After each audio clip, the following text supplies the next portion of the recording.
आज समाज में दो समस्याएं खूब देखी जा रही हैं। एक आर्थिक असंतोष और दूसरा पारिवारिक असंतोष। निश्चित रूप से परिवार के संचालन के लिए अर्थ की आवश्यकता होती है। अर्थ का अर्थ मात्र और मात्र धन नहीं होता, अर्थ का अर्थ उद्देश्य भी होता है। जीवन में यदि उद्देश्य अस्पष्ट हों तो यदि अर्थ को धन के रूप में लिया जाता है तो धन का अभाव व्यक्ति को विचलित नहीं करता, संघर्ष करने को प्रेरित करता है, बाध्य करता है। ऐतिहासिक और पौराणिक कथाओं में स्पष्ट उद्देश्य वाली स्त्रियों के जीवन में पारिवारिक और आर्थिक उपेक्षा के बाद भी अपने उद्देश्य के प्रति संलग्न रहते हुए देखा जा सकता है। उसका परिणाम भी स्पष्ट है।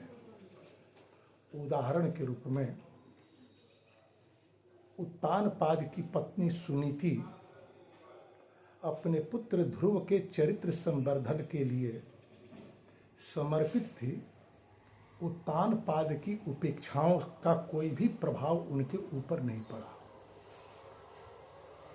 तो महाराज दशरथ की बड़ी रानी कौशल्या जो राम के बन जाते समय स्वयं अपने मुंह से कहती हैं कि राम, कैकेयी के आने के बाद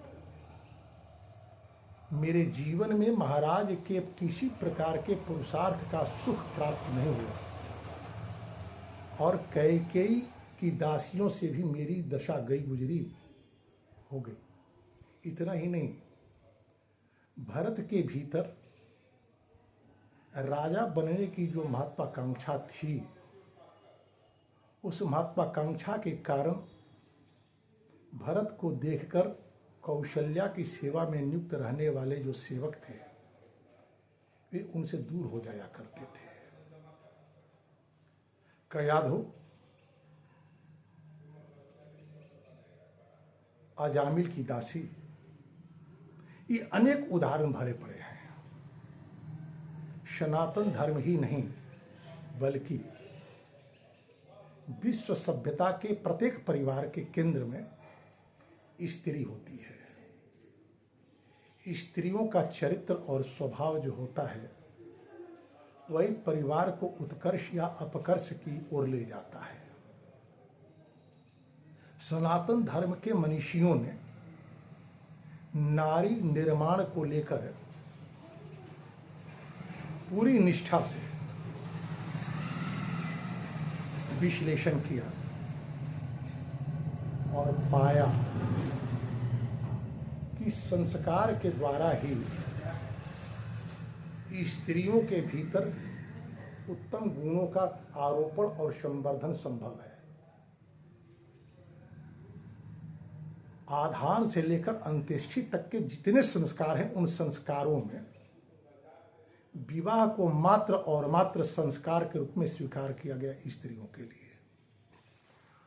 आज मुगल आक्रांताओं के बाद से लेकर अभी तक जो मुगल आक्रांताओं के द्वारा हमारी बेटी बहनों का अपहरण किया जाने लगा और हम अपने अस्तित्व की रक्षा के लिए आपद धर्म के रूप में रात्रिकालीन विवाह को हमने स्वीकार किया। वह आपद धर्म आज परंपरा बन गया है। इन दिनों इवेंट का रूप जो लेने लगा विवाह है, उसका दुष्परिणाम यह हुआ कि बारातें जो आती हैं वो देर रात तक आती हैं। 10 बजे के बाद प्रायः द्वाराचार की क्रिया होती है। गृहस्थी आदि होते होते 2-3 बज जाता है। और आचार्य मिहिर की बात की जाए तो उन्होंने जिस समय में, जिस मुहूर्त में, जिस लग्न में विवाह होता है, उस लग्न में यदि सूर्य की स्थिति हो तो स्त्री के भीतर वैधव्य की संभावना बनती है। मूर्तौ करोति दिनकृत विधवाम कुजश्च। विवाह के लग्न में सूर्य या मंगल हो तो विवाहिता की वैधव्य की संभावना बढ़ जाती है। राहुल विपन्न तनयाम रवियो दरिद्राम। यदि विवाह लग्न में राहु हो, शनि हो, तो नष्ट संतान वाली और दरिद्र हो जाती है। हाँ, शुक्र शशांक तनयश्च गुरुश्च साध्वी। शुक्र बुध या गुरु बैठे हो तो साध्वी होती है, परमार्थी होती है। आयु क्षयम प्रकृते विभावरीशः।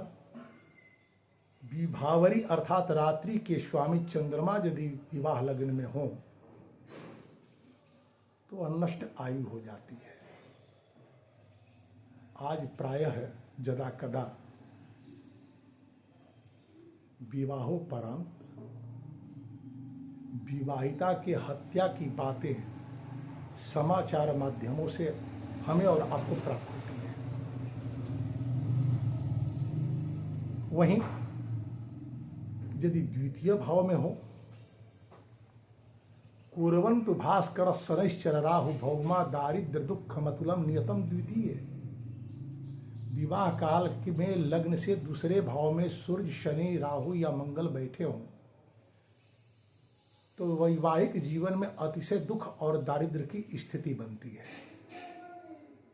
बीतेश्वरीम अविधवाम गुरु शुक्र सौम्या नारी प्रभूत तनयाम कुरुते शशांक। हाँ, द्वितीय भाव में गुरु शुक्र या बुध हो तो वह धनवती, सौभाग्यवती होती है। चंद्रमा हो तो अधिक संतान वाली होती है। तो व्यय भाव में यदि सूर्य हो तो अंते गुरुर धनवती दिनकृत दरिद्रा चंद्रो धन व्ययकरी कूलटाम चराहु।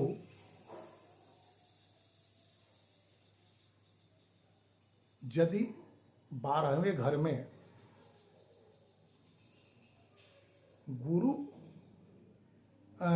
हो तो धनवती होती है, सूर्य हो तो निर्धन होती है, चंद्रमा हो तो खर्च करने वाली होती है, राहु हो तो कुलटा होती है, शुक्र हो तो साध्वी होती है, बुध हो तो बहुत संतान वाली होती है और शनि हो, मंगल हो तो मध्यप होती है।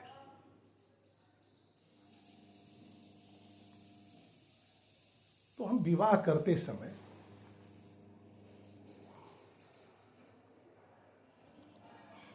पौरोहित वर्ग से पूछते हैं कि महाराज रात भर लग्न है ना, और पौरोहित कार्य से जुड़े हुए लोग कहते जी महाराज रात भर लग्न है। यह स्थिति आप सूर्योदय से लगभग 4-3 घंटा पहले से लेकर सूर्योदय से लगभग 2 घंटे बाद तक की स्थिति है। अब आप विचार करें कि जिस तरह से आप आज विवाह का आयोजन कर रहे इवेंट के रूप में, उसका प्रभाव कैसा होगा। अब चूंकि अभी मेष संक्रांति के सूर्य हैं,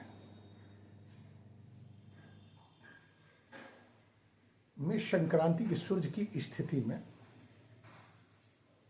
जिस तरह से विलंब से विवाह का कार्य आरंभ होता है,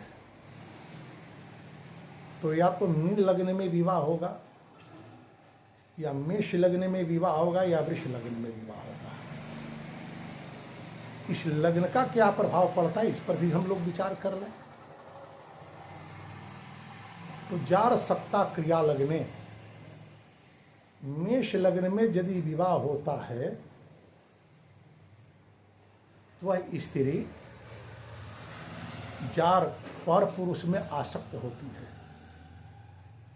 ये सूर्योदय के पूर्व के लग्न की स्थिति है। जब द्वादश भाव में सूर्य होंगे तो उधर दरिद्रता आएगी यदि लग्न में सूर्य हो, मेष लग्न में यदि विवाह हो गया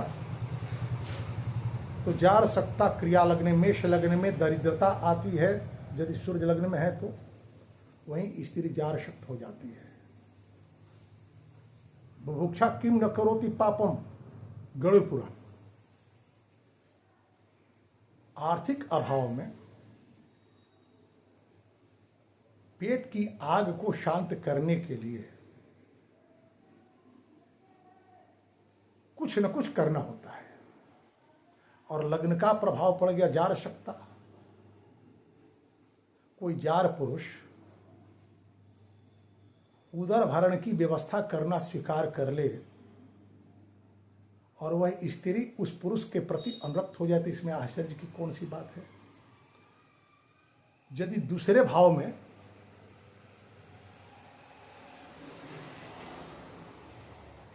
वृष राशि में यदि विवाह हुआ हो और सूर्य 12वें घर में चले गए तो 12वें घर में सूर्य के होने से तो वह दरिद्रता होगी ही होगी, और इधर वृत्ति भ्रष्टा वृषोदय, वृष लग्न में विवाह होने से वो वृत्ति भ्रष्ट हो जाएगी, उसके जीवन की वृत्ति उद्देश्य अनिश्चितता को प्राप्त हो जाएगा। यदि सूर्योदय के